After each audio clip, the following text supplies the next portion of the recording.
4 number আত্তাকুল্লাহ, আল্লাহ তাআলাকে ভয় করো, মুত্তাকি হও, পরহেজগার হও। মুত্তাকি হলো তারা গুনাহ থেকে মূলত বাঁচে যারা। কোন ব্যক্তি ইবাদতের মাধ্যমে আবেদ হতে পারে না, গুনাহ ছাড়ার মাধ্যমে আবেদ হয়। এজন্য আবু হুরায়রা রাদিয়াল্লাহু তাআলা আনহু কে রাসূলুল্লাহ সাল্লাল্লাহু আলাইহি ওয়াসাল্লাম বলেন, আবু হুরায়রা ইত্তাকিল মাহারিমা তাকুন আ'বাদান নাস। আবু হুরায়রা, তুমি নিষিদ্ধ বিষয়গুলো ছেড়ে দাও, পাপ ছেড়ে দাও, তুমি মানুষের মধ্যে বড় আবেদ হয়ে যাও। আল্লাহ রাব্বুল আলামিন বলেন, সাক্ষী দিবে তাদের কান, সাক্ষী দিবে তাদের চোখ, সাক্ষী দিবে তাদের চামড়া। সেদিন আল্লাহ তাআলার সাথে তারা কথা বলবে। 60, 70, 80 বছরের হায়াত, এগুলো কোনোদিন কথা বলে নাই, আমাদের কর্মেও কোনোদিন বাধা দেয় নাই। যখন ওই লোক দেখবে তার পা, হাত, চোখ, কান, জবান সব তার বিরুদ্ধে কথা বলে, লোকটা হতভম্ব হয়ে যাবে, হতবাক হয়ে যাবে। এইবার সে প্রশ্ন করবে, ক্বালু লিজুলুদিহিম লিমা শাহিদতুম আলাইনা, কিরে চামড়া, তোমরা কেন আমার বিপক্ষে সাক্ষী দাও? কে তোমাদেরকে কথা বলার ক্ষমতা দিল? সেই দিন অঙ্গ প্রত্যঙ্গ গুলো জবাব দিবে, ক্বালু আনতাকানাল্লাহ, আজকে আমাদের কথা বলার ক্ষমতা যিনি দিয়েছেন তিনি কে? এই বিশ্বাসগুলো যদি অন্তরে রাখা যায়, চিন্তা করা যায়, তাহলে গুনাহ থেকে বাঁচা সহজ হবে। হাত দিয়ে গুনাহ করার সময় চিন্তা করতে হবে, এই হাত আমার কর্মের কথা আল্লাহ তাআলার কাছে বলে দিবে।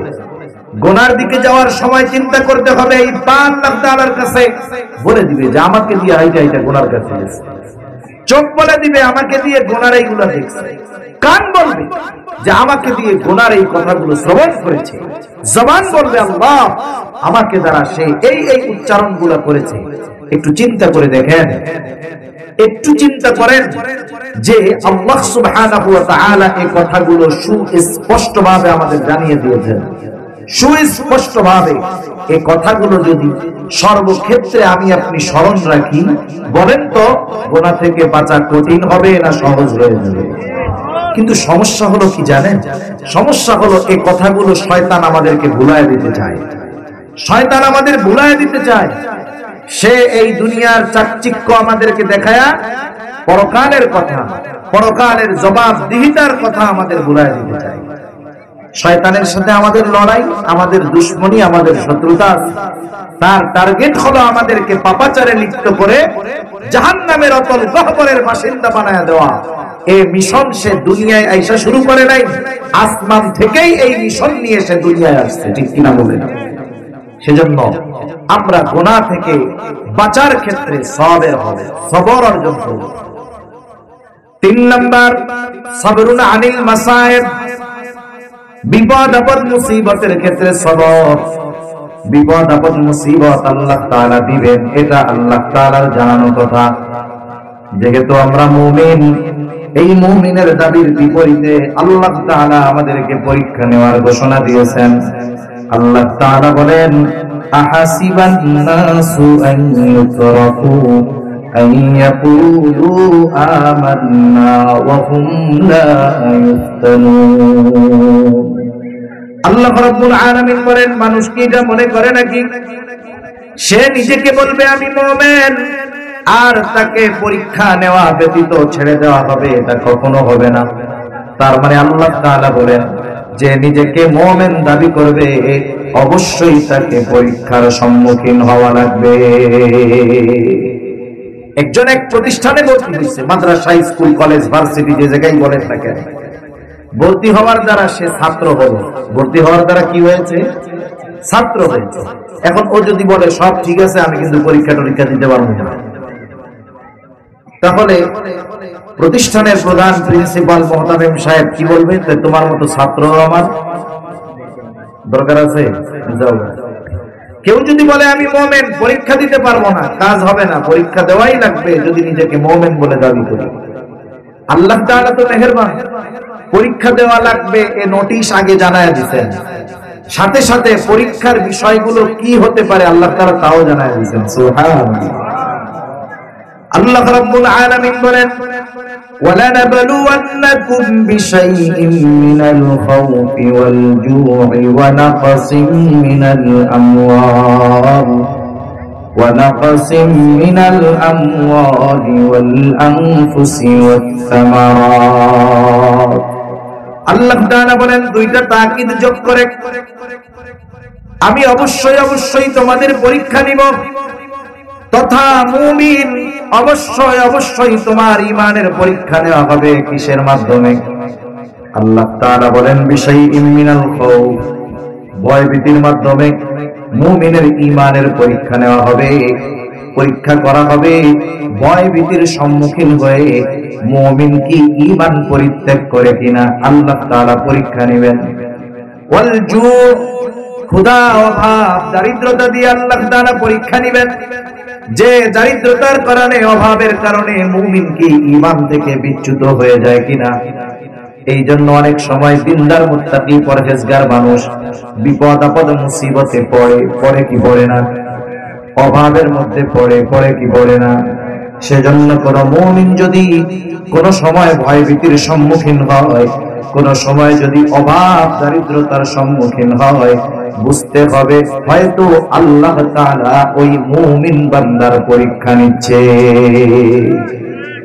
আচ্ছা পরীক্ষার মাধ্যমে শুধু যে ফেল হয় তা না পরীক্ষার মাধ্যমে সম্মান এটাও তো বাড়ে ঠিক কিনা বলেন পরীক্ষায় যদি কেউ পাস করে তাহলে তার সম্মান বাড়ে পরীক্ষায় যদি ফেল করে তাহলে সে লজ্জিত হয় সেজন্য পরীক্ষা নেওয়ার সময় মনে করার সুযোগ নাই যে আল্লাহ তাআলা ভয় দিয়ে অভাব দিয়ে পরীক্ষা নিচ্ছেন এই জন্য মনে হয় তাদেরকে ভালোবাসেন এটা ভাবার কোনো সুযোগ নাই বরং হতে পারে ওই মুসিবত ওই পরীক্ষার মাধ্যমে আল্লাহ তাআলা ওই মুমিনের সম্মানকে আরো বাড়ায়া দিতে চান 3 নম্বরে আল্লাহ তাআলা বলেন পরীক্ষা নেওয়া হবে ওয়ানাকাসিম মিনাল আমওয়াল মালের লস মালের ক্ষতির মাধ্যমে পরীক্ষা নেওয়া হবে ওয়াল আনফুস জীবনের ক্ষতির মাধ্যমে পরীক্ষা নেওয়া হবে মুফাসসিরিনে কেরাম বলেন জীবনের ক্ষতি দুই ভাবে হয় একটা হলো নিজের জানের ক্ষতি আর একটা হলো আপনজনের জানের ক্ষতি তাহলে জানের ক্ষতির মাধ্যমে পরীক্ষা নেওয়া হবে ওয়াত্তামারাত ফল ফসলের ক্ষতির মাধ্যমে পরীক্ষা নেওয়া হবে আল্লাহ তাআলা বড় মেহেরবান বান্দার পরীক্ষা নেন ঠিক কিন্তু চান না তার নেওয়া এই পরীক্ষায় তার বান্দা ফেল যায় আল্লাহ পরীক্ষা নেন কিন্তু চান না বান্দা পরীক্ষায় ফেল যায় শিক্ষা প্রতিষ্ঠানে পরীক্ষা হয় প্রথম সাময়িক দ্বিতীয় সাময়িক বার্ষিক পরীক্ষা মনে করেন পরীক্ষা যখন নেওয়া হয় কোন ওস্তাদ কোন শিক্ষক কোন হুজুর কোন টিচার সে কি চায় যে আমার ছাত্রগুলো সব ফেল যায় কেউ চায় না বরং কি চায় সবগুলো পাস করুক যেই স্যার যেই সাবজেক্ট পড়ায় ওই সাবজেক্টে যদি সবাই এ প্লাস পায় উনি পরের দিন খুব মুড মজার নিয়ে টিচারদের রুমে ঢুকে আর কি দেখছেন কি পড়ানটা পড়াইছে সবগুলো গোল্ডেন এ প্লাস আরো খুশি হয় না বেজার হয় খুশি হয় ওস্তাদ পরীক্ষা নেন ঠিক কিন্তু চান না ছাত্র পরীক্ষায় ফেল যায় এটা ছাত্রের প্রতি ওস্তাদের মহব্বত ভালোবাসার কারণে ওস্তাদ ছাত্রকে ভালোবাসার কারণে পরীক্ষা নেওয়ার পরেও চান না পরীক্ষায় ফেল যাক ওই ওস্তাদ ছাত্রকে যত বেশি ভালোবাসে বলেন তো তার চাইতে বেশি ভালোবাসেন কে আল্লাহ তার বান্দাকে কত ভালোবাসে এটা দুনিয়ার কোন ক্যালকুলেটর দিয়ে এই ভালোবাসার পরিমাপ করা সম্ভব নয় আল্লাহ রাব্বুল আলামিন পরীক্ষা নেন বালা মুসিবত দেন ঠিক সাথে সাথে এটাও চান যে আমার বান্দা যেন পরীক্ষায় ফেল না যায় এই জন্য আল্লাহ তাআলা বান্দাকে জানায় দেন যখন মুসিবতে পড়বা বিপদ আপদের মধ্যে পড়বা কি করবা আল্লাহ তাআলা সেটা জানায় দেন বলেন তো বিপদ আপদ মুসিবতে যদি কেউ পড়ে সাহায্যের দরকার আছে না নাই আর একটু জোরে বলেন আছে না নাই আল্লাহ তাআলা জানায় দেন বান্দা আমি আল্লাহ পরীক্ষা নেই ঠিক বিপদ আপদ মুসিবত দেই ঠিক আছে কিন্তু পরীক্ষা করতে চাই হলো মূলত এইটা যে বান্দা তুমি মুসিবতে পড়বার পর আমি আল্লাহর দিকে ফিরে আসো নাকি অন্য কোন দিকে যাও। এই জন্যই আল্লাহ তাআলা মুসিবতে পড়লে কি করতে হবে এও জানায় দেন। আল্লাহ তাআলা বলেন, ইয়া আইয়ুহাল্লাযীনা আমানুস্তাঈনু বিস-সাবরি ওয়াস-সালাহ। আল্লাহ তাআলা বলেন, হে ঈমানদারেরা, আমি আল্লাহ তাআলার কাছে তোমরা সাহায্য চাও। বিপদ আপদ মুসিবতে আমি আল্লাহর কাছে সাহায্য চাও। আমার কাছে সাহায্য চাওয়ার মাধ্যম কি? আল্লাহ তাআলা বলেন, বিস-সাবরি ওয়াস-সালাহ, সবর আর ধৈর্যের মাধ্যমে, সবর আর সালাত, ধৈর্য আর নামাজের মাধ্যমে বিপদ আপদ মুসিবতে আমি আল্লাহ তাআলার কাছে তোমরা সাহায্য চাও। এবার বুঝে থাকলে কয়েকটা প্রশ্নের একটু জবাব দিবেন। বলেন তো, বিপদ আপদ মুসিবত দেন কে? আল্লাহ। আরো জোরে বলেন না, কে? আল্লাহ।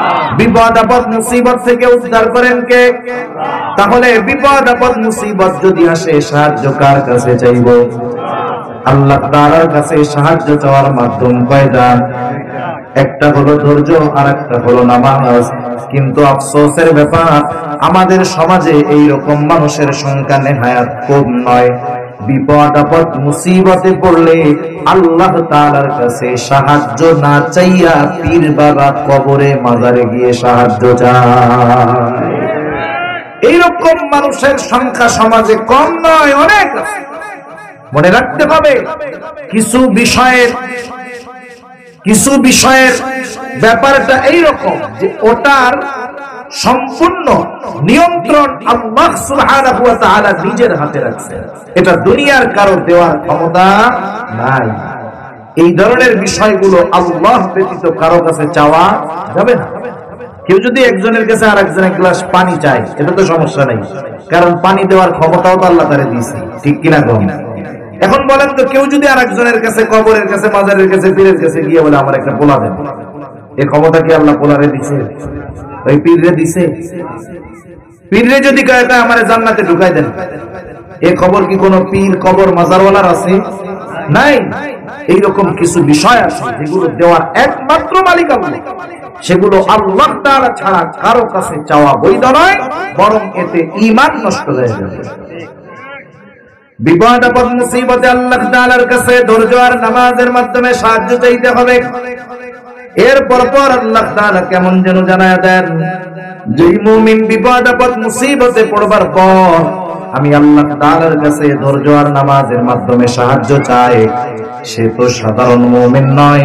আল্লাহ রাব্বুল আলামিন তাকে শুধু মুমিন নয়, আল্লাহ সুবহানাহু ওয়া তাআলা তাকে প্রমোশন দিয়ে দেয়। কি প্রমোশন দেয় মনে করেন? আমাদের পুলিশ প্রধান, পুলিশ প্রধান থেকে নিয়ে একেবারে নিম্ন পদস্থ যেই পুলিশ কর্মকর্তা আছে, সবাই তো পুলিশ নাকি অন্য কিছু? সবাই পুলিশ না? কিন্তু বলেন তো, ওই হাবিলদার পুলিশ আর যিনি ডিআইজি পুলিশ, দুজনের মধ্যে তফাৎ আছে না? VIP, DIG VIP. এখন বলেন তো, আইজি তো পুলিশ প্রধান, সে তো সর্বোচ্চ ভিআইপি, সেও পুলিশ, একেবারে হাবিলদার পুলিশ। এখন যিনি আইজিপি, পুলিশের প্রধান, যিনি, ওনার কি হাত 3-4টে নাই? চোখ 2-4টে বেশি আছে?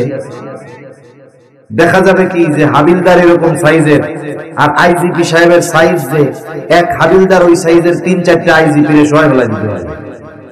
কিন্তু এরপরেও ওই লোকটা পুলিশের আইজিপি কিসের কারণে? কিসের কারণে? পদের কারণে। পদের কারণে না, পদের কারণে। এই দুই পুলিশের মধ্যে কেমন তফাৎ?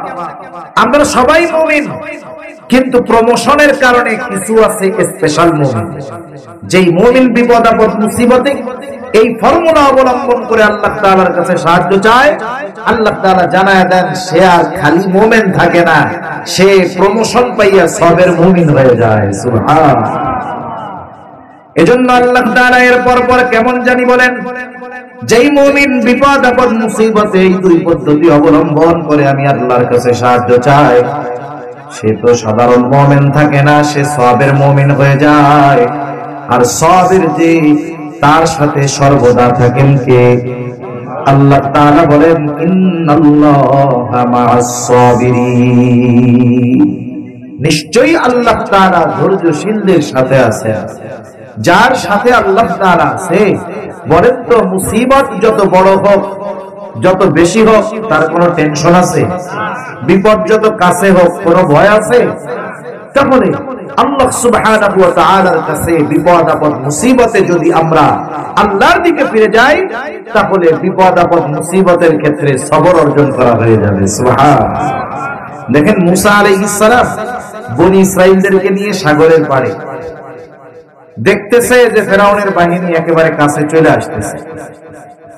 মুসা আলাইহিস সালামের উম্মতেরা বলতেছে, ইন্না লামুদরাকুন, মুসা আমরা ধরা পড়ে গিয়েছি, শত্রু এত কাছে, বাঁচার আর কোনো উপায় নাই, হয়তো ফেরাউনের বাহিনীর হাতে মরতে হবে, নাইলে সমুদ্রের মধ্যে পড়ে মরতে হবে।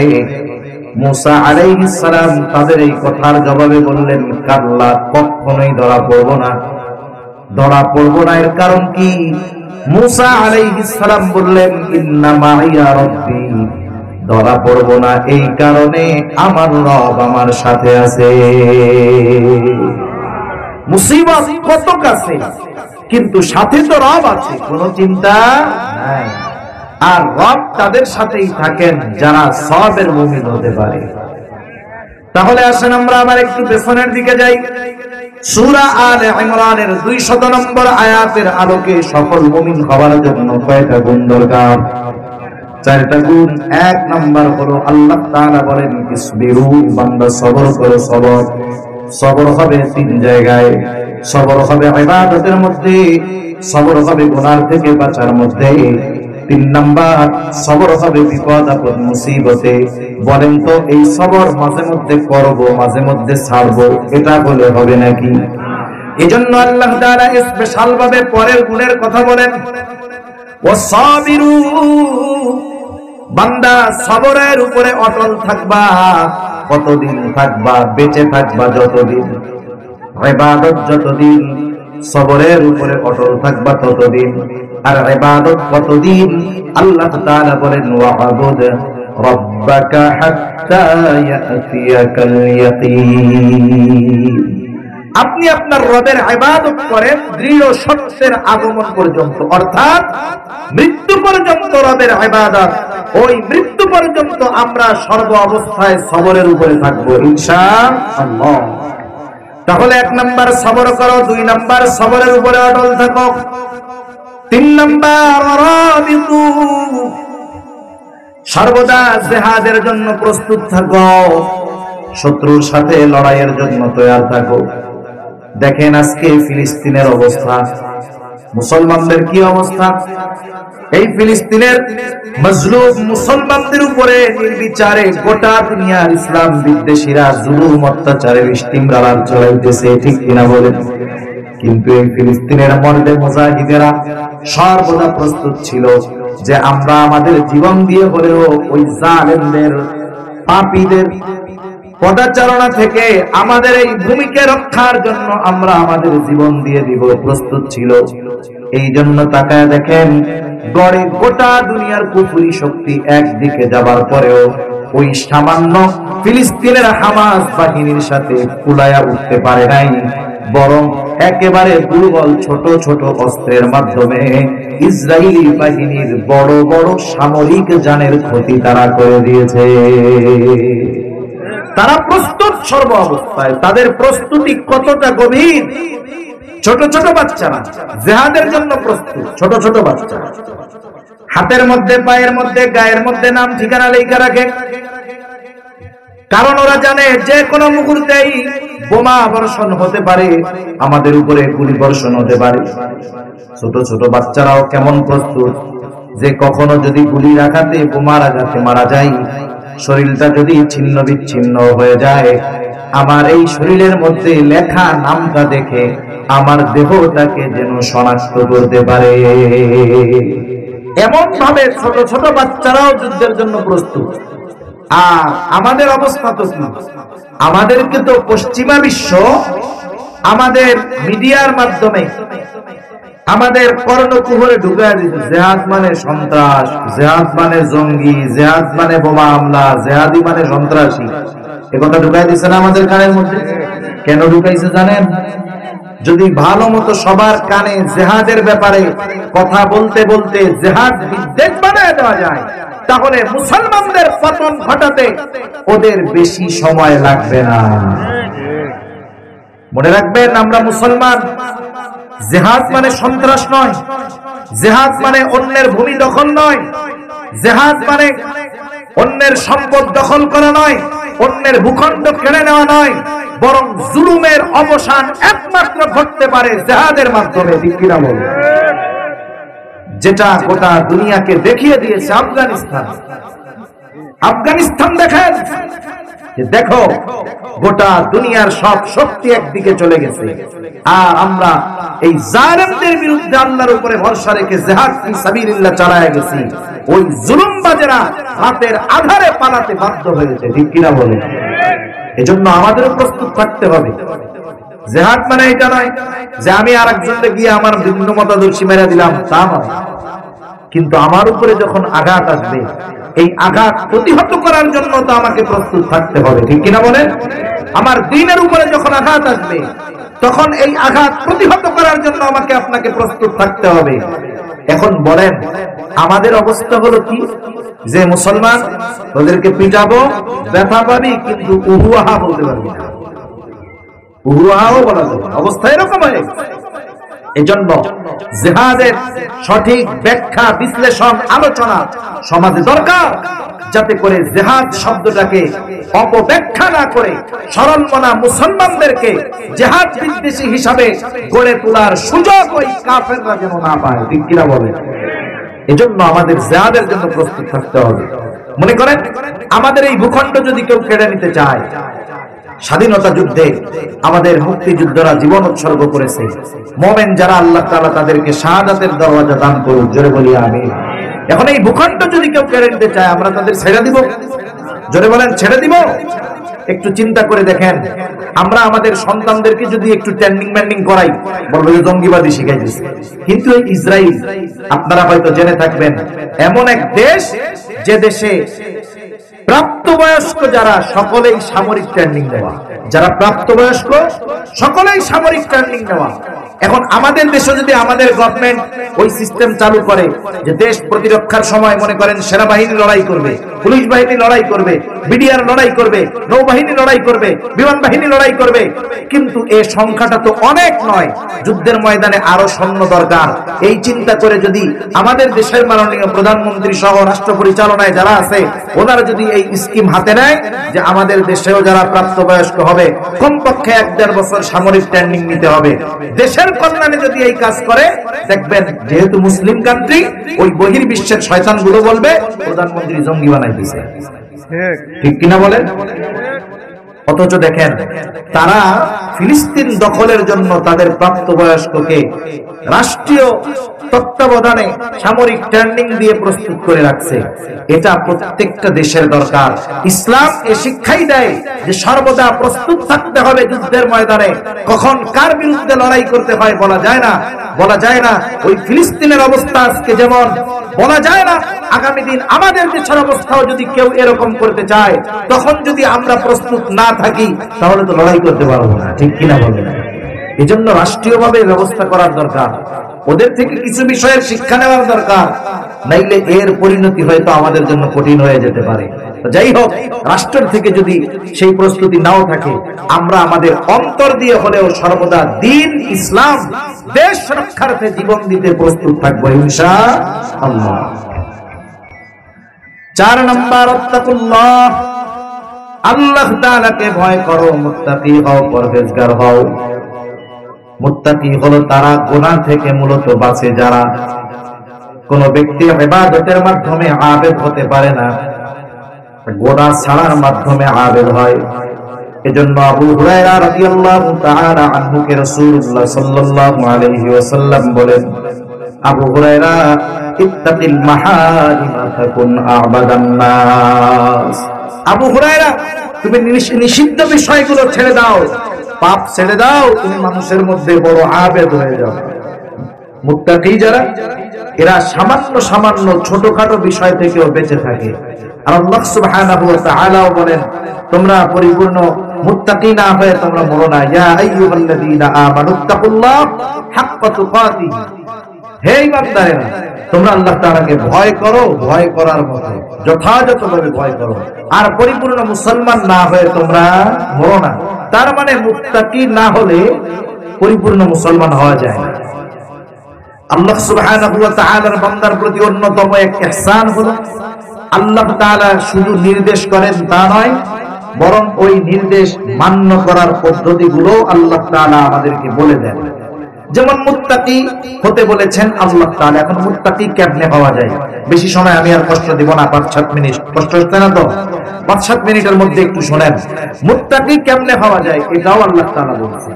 মনে করেন আপনাদের এখান থেকে একটা লোক জীবনেও ঢাকা যায়নি, সে জীবনেও ঢাকা যায়নি, এলেঙ্গাও পার হয়নি।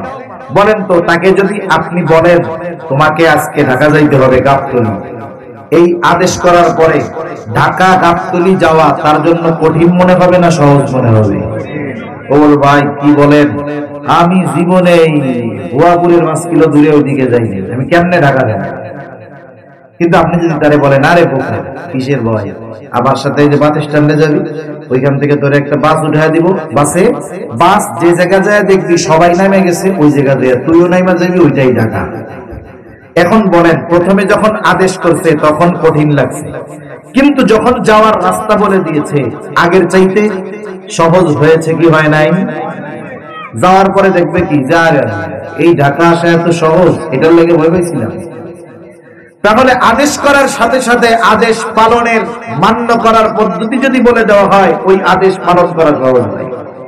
আল্লাহ তাআলা শুধু আদেশ করেন তা না, আদেশের সাথে সাথে ওই আদেশ বাস্তবায়নের পদ্ধতিগুলো আল্লাহ তাআলা বলে দেন। সুবহানাল্লাহ। কেমনে মুত্তাকি হব? আল্লাহ তাআলা এক জায়গায় বলেন ইয়া আইয়ুহাল্লাযীনা আমানুত্তাকুল্লাহ ওয়া কুনু মা'আস সাদিকিন, হে ঈমানদারেরা তোমরা মুত্তাকি হও। আমরা যদি জিজ্ঞাসা করি আল্লাহ কেমনে মুত্তাকি হব, আল্লাহ তাআলা বলেন ওয়া কুনু মা'আস সাদিকিন, তোমরা সত্যবাদীদের সঙ্গী হয়ে যাও। আরেক জায়গায় আল্লাহ তাআলা বলেন ইয়া আইয়ুহাল্লাযীনা আমানুত্তাকুল্লাহ, হে ঈমানদারেরা তোমরা মুত্তাকি হও, আল্লাহ তাআলাকে ভয় করো। কেমনে করব? আল্লাহ তাআলা বলেন ওয়া কুলু কওলান সাদীদা, তোমরা সত্য কথা বলো, সোজা কথা বলো। আরেক জায়গায় আল্লাহ তাআলা বলেন ইয়া আইয়ুহাল্লাযীনা আমানুত্তাকুল্লাহ, হে ঈমানদারেরা তোমরা আল্লাহ তাআলাকে ভয় করো। আমরা যদি প্রশ্ন করি আল্লাহ কেমনে আপনাকে ভয় করব, আল্লাহ তাআলা বলেন ওয়াল তানজুর নাফসুম মা কদ্দামাত লিগাদ, তুমি তোমার আগামীর দিকে নজর দাও, তুমি আগামীর জন্য কি প্রেরণ করেছো। মানে তুমি তোমার নিজের দিকে নজর দাও, একটু হিসাব করো যে আখিরাতের জন্য কি প্রেরণ করেছো, এই হিসাব করো।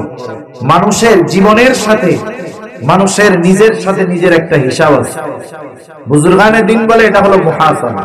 প্রতিদিন রাতের বেলা শোয়ার সময় নিজের সাথে নিজে একটু হিসাব করা।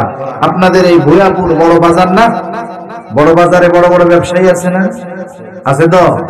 ওই বড় ব্যবসায়ীরা দেখবেন রাত 10টায় যদি বাড়িতে ফিরে 9টার সময় দোকানে শাটার নামায় যায়। 1 ঘন্টা কি ভেতরে বসে নফল নামাজ পড়ে নাকি? না, কি করে? হিসাব নিকাশ করে, আজকে বেচলাম কত, মাল রাখলাম কত টাকার, বাকি গেল কত টাকা। যে যে ব্যবসা করে তার সেই ব্যবসার একটা হিসাব আছে। উনি হিসাব করছে যে আজকে আমার বেচা কেনা হয়েছে 1 লাখ। উনি যেই আইটেমের ব্যবসা করে ওনার ওইখানে লাভ মনে করেন 20%, তাহলে 1 লাখ যদি বিক্রয় হয় লাভ হয়েছে কত? 20,000। কিন্তু বাকির হিসাব করে দেখে বাকি গেছে 25,000। এখন আমারে বলেন তো আজকের দিনের লাভ কি ওনার কাছে আছে? লাভও পাবলিকের পকেটে, আসল থেকেও আরো 5,000 পাবলিকের পকেটে। এখন উনি চিন্তা করতেছে আমার দৈনিক 20,000 লাভ করার দরকার নাই, আমি 25,000 বাদ দিয়া 25,000-এর 5,000 লাভ কম হোক, 75,000 বেচমু, কিন্তু 15,000 নগদ লাভ থাক। এই হিসাবের পরে দোকান থেকে যখন বাড়ি আসবে কর্মচারীরা এবার বলে এই আগামীকাল থেকে দোকান খোলার পর আমার আব্বাও যদি বাকি চাই দিবি না। কথার কথা কি বলে, আমার বাপ বাকি চাইলেও দিবি না, নগদ যা হবে তাই, না হইলে নাই। এখন বলেন এটা একটা সিদ্ধান্তে পৌঁছাইছে না? সিদ্ধান্ত পৌঁছাইছে কি 1 ঘন্টা হিসাবের পরে। আমিও আপনিও জীবনের একটা সিদ্ধান্তে উপনীত হতে পারবো যদি নিজের জীবনের সাথে নিজের কর্মের হিসাব করি। রাতের বেলায় এজন্য শোয়ার পরে আমরা একটু হিসাব করবো, আজকে সারাদিনে কত ভালো কাজ করছি, কত গুনার কাজ করছি। ভালো কাজ যেগুলো করছি আগামীর জন্য সম্পদ, গুনার কাজ যেগুলো করছি আগামীর জন্য বিপদ। একটু হিসাব নিকাশ করবো। দেখবেন এই হিসাব নিকাশ যদি রাতের বেলা করা হয়, হিসাব নিকাশের পরে যেই ফলাফল আসবে, গুনাহ হয়তো বেশি হবে অথবা হিসাব করে দেখা যাবে নেকি বেশি হয়েছে, তাহলে তো ভালোই লাগবে। গুনাহ বেশি হইলে দেখবেন যখন খারাপ লাগতেছে, আরে আজকে দিনে গুনাহটা বেশি হয়ে গেল, রাতে যদি মরে যায় তাহলে কি অবস্থা হবে। আল্লাহ আপনি মাফ করে দিয়েন, আগামীকাল থেকে যেন ভালোভাবে চলতে পারি। আমিও চেষ্টা করবো, আপনিও আমার একটু তৌফিক দিয়েন। এই যে মুহাসাবার দ্বারা মানুষ